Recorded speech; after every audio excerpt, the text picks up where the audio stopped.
Welcome to another episode of China Update, where I provide you with the most up-to-date political, economic and geostrategic analysis on the world's number 2 economy. My name is Tony. Let's jump in. Okay, happy Wednesday everybody. Today saw the release of a lot of economic data for Q3. There is a lot to go through, and analysts are debating the implications. We will do a deep dive into this data in tomorrow's video. For today, we continue our ongoing coverage of the slow-moving local fiscal and debt crisis, which is closely connected to the ongoing housing crisis, and then we move on to developments in US-China competition related to the technology war, as well as concerning close encounters between military aircraft. If you enjoyed today's episode, don't forget to hit the like button. Sharing is a big help too, and China Update is now on Twitter for anyone who is on that platform too. The link is in the description below, at Tony China Update. In an exclusive report, UK-based Reuters reports today, citing 2 unnamed sources, that Beijing has told banks to roll over lower interest rates and extend the terms of loans to local government financing vehicles. The People's Bank of China issued orders last week to major state lenders to extend these terms, adjust repayment plans, and reduce interest rates on outstanding loans to these local government financing vehicles. Loans that were due in 2024 or before will be categorized as normal instead of non-performing if they become overdue. And that won't affect banks' performance evaluations either, the outlet writes. What does this mean? Quote, "This form of restructuring, of course, does not resolve the local government bad debt problem. All it does is transfer the liquidity risk to local banks while forcing them to absorb part of the debt servicing costs in the form of lower returns. With banks already undercapitalized and local governments on the hook, this debt restructuring debt mostly grants local governments additional time to resolve the debt, while moving the costs and risks off the balance sheet and budget and onto contingent liabilities. At the end of the day, bad debt can only be resolved by allocating the associated losses to some sector or other of the economy that can absorb the losses. That is a politically difficult process and so far doesn't seem to have been a part of the policy discussion." End quote. US-based Bloomberg reports that China's local authorities are finding it more expensive to sell bonds too. Quote, "The latest sign of rising stress as policymakers ramp up borrowings to stimulate growth and diffuse short-term payment risks." End quote. Of the local government yuan bonds sold so far this year, writes the outlet, 50 carry coupons with a premium of more than 25 basis points with comparable sovereign debt. That's the most since 2020. Quote, "Banks are already well fed after absorbing a large amount of local government bonds. Pricing may need to better reflect the market dynamics in the fourth quarter." End quote. Meanwhile, state-run Economic Observer reports that some cities will change the process of land auctions, land use rights auctions, to remove price caps and instead focus on the highest bid, and that many other cities will follow. We know, of course, that land use rights sales are a critical source of revenue for local governments, which has been hit particularly bad in the last few years due to the housing crisis. This change is likely intended to result in higher revenue per land auction for cash-strapped local governments, but commentators warn that this will likely lead to a frenzy of shell companies bidding. And finally, for part 1 on the local government debt crisis, Hong Kong-based South China Morning Post writes this week that, quote, "China's debt-ridden local governments face rising pressure to repay debt," end quote, and the fallout from possible property developer collapses could be crushing. Quote, "If Country Garden collapses, it may also put other large private developers in danger.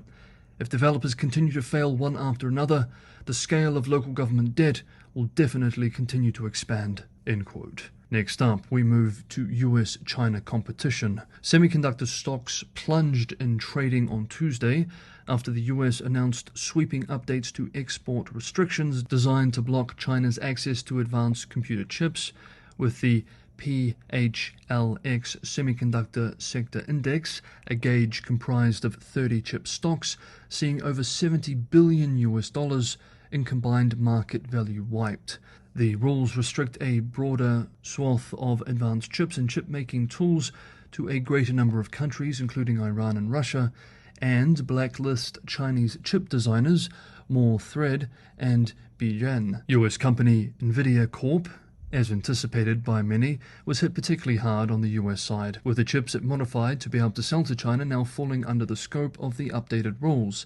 Nvidia shares fell as much as 7.8% on Tuesday, their biggest intraday fall since December. The US administration appears to have taken into account how companies like Nvidia and Intel were trying to work around the old parameters in drafting the updated rules and restrictions. What are the implications of this US move? Quote, the most immediate effect will be cutting China off from advanced AI chips, including the modified versions of chips that Nvidia specifically designed to comply with last year's controls.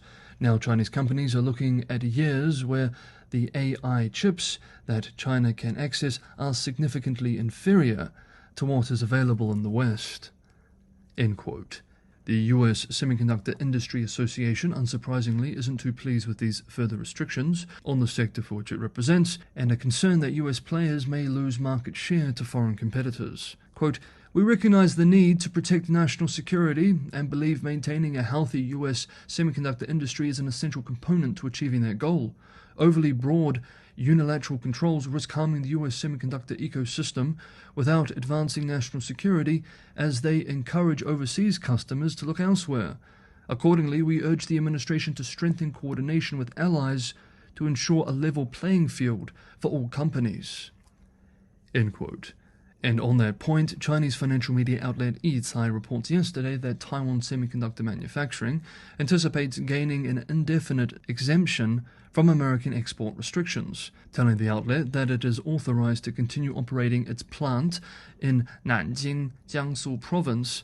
Quote, moreover, it expects to obtain a permanent authorization through the validated end-user program based on advice from the United States Bureau of Industry and Security. End quote.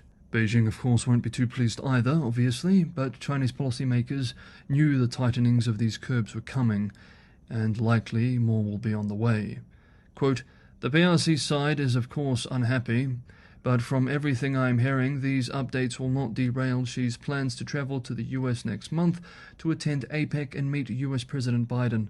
Expect the Chinese side to push harder on the idea that the US is violating the PRC's right to development in meetings with the United States. How the PRC may retaliate is unclear. End quote. And state media is putting on a brave face for its domestic audience too. Quote, while the US chip ban may cause some difficulties for Chinese semiconductor industry in the short term, in the long run it will offer domestic industry players the time and market space needed for growth and thriving in the future competition.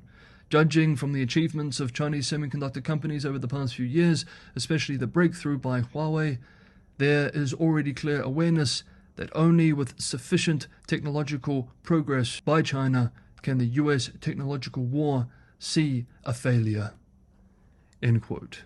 Now moving from US-China technology competition to the more concerning realm of military competition.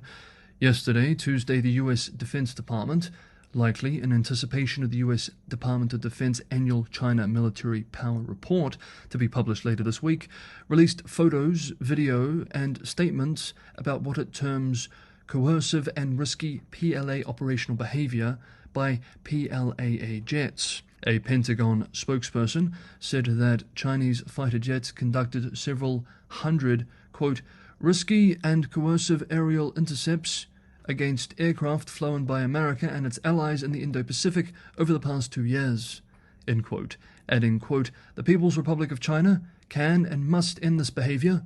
The US will not be coerced, end quote.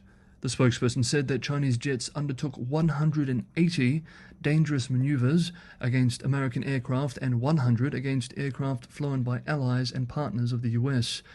The Chinese embassy in Washington called the statements disinformation, arguing that it is the presence of US and allied aircraft in the South China Sea and other areas around China which is the provocative action. The Pentagon also released photographs and videos to illustrate some of the actions. One video showed a Chinese fighter flying within 30 feet of US aircraft for 15 minutes. Quote, what you're seeing with all these activities is a serial game of chicken. This is pure intimidation on the part of China. They are trying to raise the risk and cost of conducting operations over territory in the vicinity of what they consider to be their area of influence." End quote. Of course, a higher frequency of these close encounters greatly increases the risk of an accident, and in the current atmosphere of China-US relations, an accident could very much lead to unintended military escalation. Okay, that is today's episode of China Update. Thank you so much everybody for watching. Have a great Wednesday, and I will see you all tomorrow.